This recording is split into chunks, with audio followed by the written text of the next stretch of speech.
हरी तुझे नाम गाईन खंड याविन पाखंड विने काही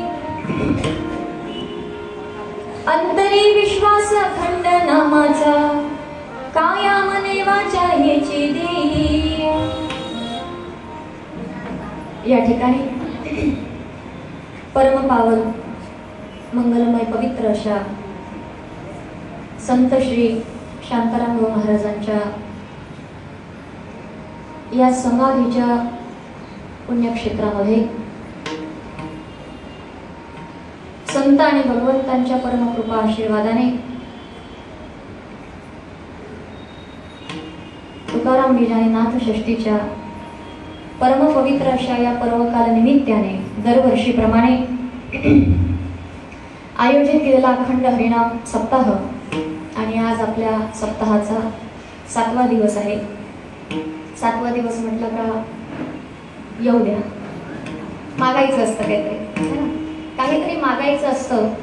काय मागावं हे कळणं फार महत्वाचं आहे। आणि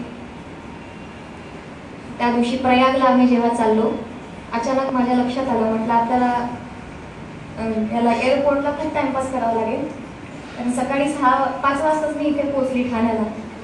मी ना दोघांना मी बोलवून घेतलं, दोघांच्या अशाच गप्पा चालल्या होत्या आणि त्याच्यात ते विचारले की तुम्ही कीर्तनाला याल तेव्हा कोणता अभंग झाला?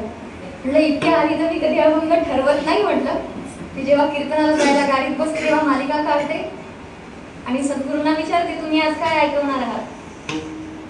प्रयागला जायच्या अगोदर महाराजांनी अभंग ठरवलेला आणि भाऊने सांगितलं म्हणे महाराजांचा एक आवडीचा अभंग आहे आणि तो मी तुम्हाला सांगतो। आता विषय चालला होता की तुम्ही अभंग कोणता घ्याल, तर त्यात मागणीचा वगैरे काही विषय नव्हता। त्यांनी तो अभंग सांगितला, म्हटलं याच्यात तर मागणी आहे, हाच अभंग घेऊया की। आणि तो त्या दिवशी मोबाईल मध्ये सेव्ह करून घेतला, भिवंडी कीर्तनाचा अभंग। तर आज आनंद वाटतोय मला की जो महाराजांचा आवडीचा अभंग आहे त्यावरती माझ्या सद्गुरूंचं चिंतन तुम्हाला मला सगळ्यांना ऐकायला मिळेल। आणि खरं तर हा अभंग म्हणजे सार आहे साधकांसाठी की या व्यतिरिक्त आता काही नको। ज्याला आपलं आत्मकल्याण साधायचं आहे, ज्याला स्वस्वरूपापर्यंत जायचं आहे, ज्याला खरं भगवंताविषयी प्रेम आहे, भगवत प्राप्तीचा अनुभव घ्यायचा आहे, अशा पूर्णत्वाला प्राप्त होण्यासाठी साधकाच्या जीवनामध्ये सर्वात महत्वाचं सार काही असेल तर ते या अभंगामध्ये खऱ्या अर्थाने सांगितलेलं आहे। आणि म्हणून ती मागणी मागितली सत्य बिलकुल की या व्यतिरिक्त आता काहीच नाही। पण त्यासाठी सांगितलं की हा मागण्याचा अधिकार काय आहे, मी काय मागावं, जे मी करतोय तेच मला मागण्याचा अधिकार आहे। ते साधन जर मी करत नसेल तर ते मागण्याचा मला अधिकार नाही। म्हणून सगळ्यात पहिले सांगितलं या अभंगामध्ये की हरी तुझे नाम गाईन अखंड, मी ती साधना करत आहे, करणार आहे, आणि याविना पाखंड देणे काय, याच्या व्यतिरिक्त मी दुसरा काही जाणार नाही।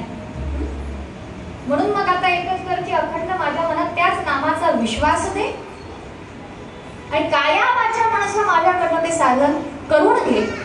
पण त्या साधनाला पुष्टी कशामुळे मिळेल? स्वबलाने हा मार्ग आत्मसात केला जातो असं नाही, कारण आपलं असं आहे आपल्याला कोणीतरी जागवणारा पाहिजे, आपल्याला कोणीतरी आठवून देणारा पाहिजे। आपण स्वतःहून जागृत होणारे लोक नाही आहोत। जीव हा कधीही स्वतःहून जागा होत नाही हे लक्षात ठेवा, त्याला जागवणारा कोणीतरी पाहिजे।